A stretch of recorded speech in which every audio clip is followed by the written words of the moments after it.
안녕하세요. 오늘 주제는 왜 부활을 반드시 말해야 하는가, 그런 주제가 되겠습니다. 어제가 그 3월 31일 2024년 금년도 부활절이었어요. 해마다 그 부활주일을 좀 이렇게 왔다 갔다 변동했는데 왜 그런가 하니까 기독교 역사에 니케아 회의에서 부활절 날짜를 정하기를 춘분이 지난 후에 만월을 지난 그 다음 주일을 부활주일로 결정이 되었어요. 그래서 해마다 부활주일 좀 이렇게 왔다 갔다 합니다만은 부활주일은 참으로 중요한 기독교 복음의 축제가 되는 성탄절이 중요하지만 그게 못지않게 부활절이 참으로 중요하죠. 저는 부활절을 맞이하면서 이런 생각을 해봤어요.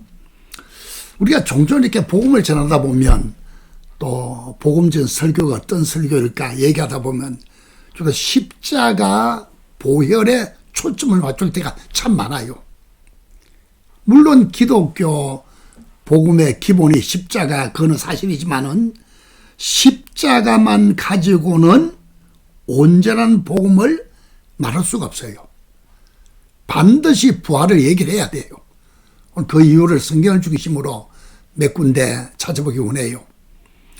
우리가 보통 그 전도지를 본다든지 또는 죄사함의 전도를 할 때 주로 십자가는 반드시 말하는데 부활을 놓칠 때가 상당히 많아요. 그리고 우리 한 가지 오늘 기억할 것은 부활을 놓쳐버리면 온전한 복음이 될 수가 없어요. 여러분 성경 가운데도 이런 말이 있잖아요. 고린도전서 15장 14절에 보면 그리스도께서 만일 다시 살아나지 못하셨으면 우리가 전파하는 것도 헛것이요 너희 믿음도 헛것이 된다. 또 같은 장에 17절에 보면 그리스도께서 다시 살아나신 일이 없으면 너희의 믿음도 헛되고 너희가 여전히 죄 가운데 있을 것이다. 심각한 얘기입니다. 우리는 복음을 전하든지 개인전도 하든지 또는 복음전 설교할 때 반드시 기억할 것은 십자가와 더불어 부활을 반드시 이야기를 해야 돼요. 가르쳐야 돼요. 선포해야 돼요. 그런 차원에서 부활이 얼마나 중요한가. 우린 보통 부활은 1년 내내 이렇게 지나가도 부활주일만 부활 찬송 부활을 많이 강조하지만 평소에는 이 메시지를 놓치기 쉬워요. 복음 사역자나 성도 여러분들은 이 문제에 대해서 한번 심각하게 생각하고 기억하고 반드시 부활을 믿을 뿐만 아니고 또 부활을 말해야 돼요. 왜 그럴까? 우리 성경 가운데 보겠습니다. 올해 성경 보십시다. 고린도전서 15장 3절과 4절입니다.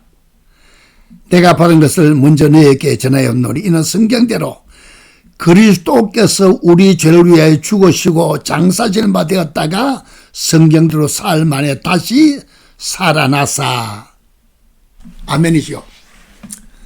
요 두 구절이 뭐 성경 전체가 다 중요하지만 복음을 굳이 딱 집어내서 말할 때 핵이 고린도전서 15장 3절과 4절입니다. 그리스도께서 우리 죄를 위해서 죽으셨다. 죄 문제 처리죠. 사흘 만에 살아나셨다. 부활 생명이죠.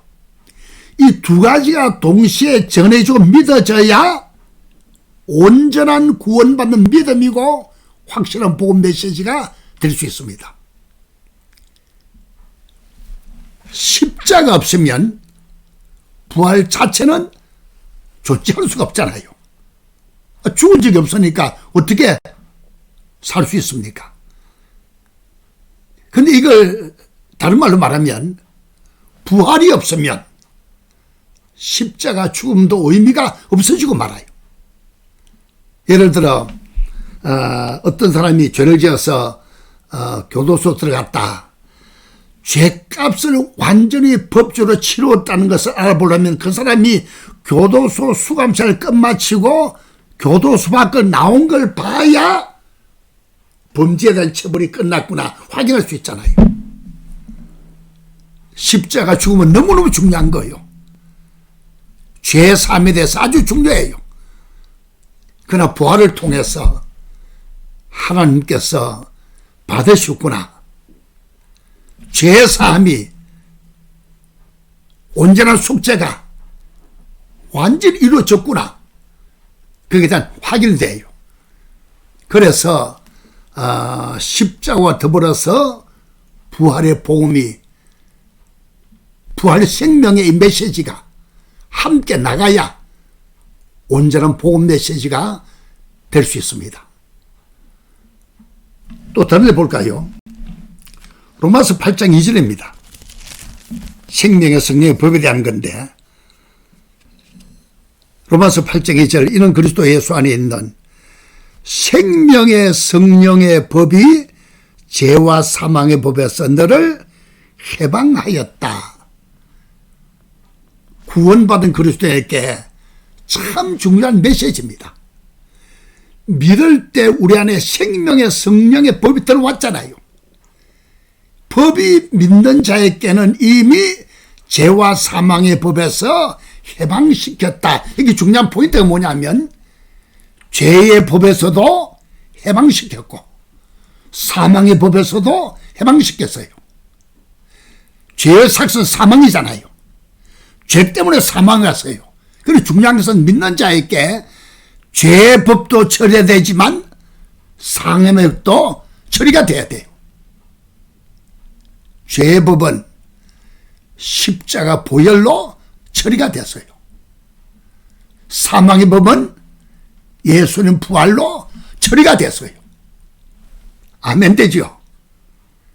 믿는 자에게는, 그리스도 예수 안에 있는 자에게는, 거듭난 구원받은 사람께는 죄법도 처리되고 사망의 법도 처리가 됐다.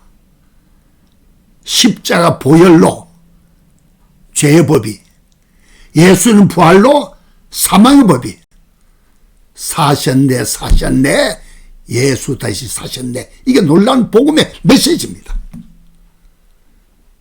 그런 차원에서 반드시 우리는 부활을 말해야 돼요. 부활을 전해야 돼요. 부활을 믿어야 돼요. 그래야 온전한 속죄, 온전한 구원, 영원한 영생이 될 수 있습니다. 아멘 되시죠? 또 성경 보실까요? 로마서 4장 25절. 로마서 4장 25절입니다. 예수는 우리가 범죄한 것 때문에 내어줌이 되고 또한 우리를 의롭다 하시 위하여 살아나셨다. 의롭다 이 말은 한 세 가지 뜻이 있죠. 문자 그대로 옳다, 옳다, 옳을 외자 옳다. 동시에 의롭다 말은 죄 없다, 죄 없다, 온전히 죄산 받았다, 죄값이 다 치루어졌다, 죄 없는 사람이다. 그리고 어렵다 말은 하나님과의 관계가 바로 되었다, 그런 말입니다. 여러분 성경 말씀 가운데서 로마서 5장 9절에서는 그의 피로 말미암아 의롭다 인정받았다. 로마서 방법은 4장 25절에서는 그의 부활로 말미암아 의롭다 하신다. 좀 달라요. 피로 말미암아 의롭다는 것은 죄사함 받았다, 죄 없다 그 말입니다. 부활로만 의롭게 됐단 말은 하나님과 관계가 바로 됐다. 여러분 들어보세요. 의롭다는 영어로 righteousness, 그 말은 풀어보면 right standing with God, 하나님 앞에서 하나님과 관계가 바로 됐다, 바로 섰다. 죄로 말미암아 바로 설 수 없는 것이 깨어진 관계가 부활로 말미암아 바른 관계가 되었다. 다시 말씀드립니다. 십자가 보혈로, 십자가 죽음을 통해서 죄 없는 사람으로 인정이 돼요. 부활의 생명을 믿음으로 말미암아 예수님 부활 때문에 우리를 관계가 바로 된 right standing with God, 바로 설 수 있는, 떳떳이 설 수 있는, 의롭다, 이렇게 인정이 되시는 겁니다. 너무너무 좋죠. 또 부활에 대해서 조금 더 보실까요? 베드로전서 1장 3절. 베드로전서 1장 3절에 보면 좀 기니까 중간부터 보십시다. 예수 그리스도를 죽은 자 가운데서 부활하게 하심으로 말미암아 우리를 거듭나게 하사 산 소망 있게 하신다. 거듭나는 건 너무너무 중요한 자리예요. 요한복음 3장 예수님 친히 말씀하시기를 거듭나지 못하면 하늘나라 볼 수 없고 들어갈 수 없다. 근데 거듭나는 문제는 십자가로 죄는 처리되지만 거듭나는 사실은 예수 부활 생명으로 거듭나게 돼요. 여러분, 거듭났단 말은 생명을 가졌단 말이잖아요. 영생 얻었단 말이잖아요. 부활 생명 없이는 거듭날 수 없어요. 물론 이거는 있을 수 없는 일이지만 굳이 얘기를 해본다면 십자가 부활만 믿고 부활을 믿지 않은 사람은 죄사함은 받았지만 거듭날 수가 없어요. 우리 이렇게 맞지 않는 이론이지만 굳이 얘기해보면 그렇다 그 말입니다. 보혈로 죄사함 받는 거 계속 말씀드렸죠. 부활의 생명이 들어올 때 하나님의 자녀가 되는 거듭난 생명이 될 수 있겠습니다. 요한복음 1장 12절 말하기를 영접하는 자, 믿는 자는 하나님의 자녀가 된다. 13절에 말하기를 육정으로 사람의 뜻으로 되지 않아고 하나님께서 거듭나게 하신다. 그때 부활 생명을 우리 속에 넣어주는 겁니다. 영원한 생명이 내 속에 들어온 거예요. 이게 부활로 말미암아 이루어지는 겁니다. 그러므로 부활을 말하는 거, 부활을 전하는 거, 부활을 믿는 것이 얼마나 중요한지 몰라요. 한 군데 더 볼까요? 로마서 6장 5절입니다. 만일 우리가 그의 죽으심과 같은 모양으로 연합한 자가 되었으면 또한 그의 부활과 같은 모양으로 연합한 자도 된다. 사실은 우리가 예수 믿는단 말은 구원받았다, 영생 얻었다, 거듭났다, 천국 시민 됐다 이러지 있습니다만은 가장 중요한 또 한 가지는 믿는다 그 말은, 구원받았다 그 말은 그리스도 예수와 더불어 연합됐다 그 말입니다. 내가 예수 안에, 예수가 내 안에 하나가 됐다, 일체가 됐다, 연합됐다. 이게 바로 구원입니다. 예수와 동떨어져서 어떤 종교적인 신앙생활이 아니고 부활하신 예수가 내 속에 들어올 수 있잖아요. 여러분, 이 말로 오해하지 마세요. 십자가 예수는 내 안에 들어올 수가 없어요. 그리스도 예수 부활하신 그분이 내 속에 들어올 수 있잖아요. 방금 읽은 말씀처럼 십자가 죽음으로 하나가 됐어요. 오늘 이걸 다 설명할 수 있는 메시지는 아닌데 그리스도가 십자가 죽으실 때 우리를 끌어안고 함께 죽었잖아요. 함께 죽고 그리스도가 부활할 때 함께 살았잖아요. 그러니까 영원한 생명으로 연합되는 것은 그리스도의 부활로 말미암아 생명으로 연합이 됐어요. 그리스도가 내 안에, 내가 그리스도 안에. 너무너무 재밌는 것은 요한복음 1장 12절에 영접한다 그 말은 그리스도가 내 안에 들어왔잖아요. 요한복음 3장 16절에 누구든지 저를 믿으면 영어로 멋져요. Believe in him, 믿어 들어가면 그 말입니다. 내가 그리스도 안에 들어가잖아요. 다시 말하면 예수가 내 안에, 내가 예수 안에 서로 들어갔다, 연합됐다, 이걸 예수 믿는다, 그렇게 표현할 수 있습니다. 이거는 부활 생명으로 연합되어져요. 그런 차원에서 우리는 예수님 부활을 반드시 가르쳐야 돼요. 반드시 믿어야 돼요. 반드시 고백해야 돼요. 반드시 할렐루야 감사 주님께 찬양을 드려야 돼요. 여러분 얼마나 중요합니까? 요한복음 11장 24, 25이 말하기를 나는 부활이요 생명이니. 아멘 되죠? 예수님 친히 말씀하셨죠? 나를 믿는 자는 죽어도 살겠고 죽는 그 순간에 부활 생명으로 영원한 빛이 우리에게 비추져요. 살아서 믿는 자는 영원히 죽지 아니한다. 아멘 되지요? 왜?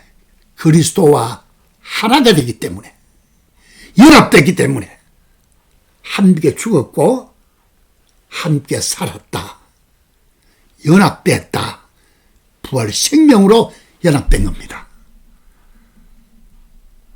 우리에게 주어진 복음은 십자가 보혈 너무너무 중요해요. 이거 없으면 근본적인 기독교 메시지가 존재가 안 돼요. 동시에 부활 생명, 우리 아까 처음 읽은 대로 고린도전서 15장 3절과 4절, 우리 죄를 위하여 죽으시고, 아멘 되죠? 그리고 다시 살아나사 부활 생명. 그럼 성경 우리에게 말하기를 만일 죽은 자의 부활이 없다면 그리스도도 다시 살지 못했을 것이다.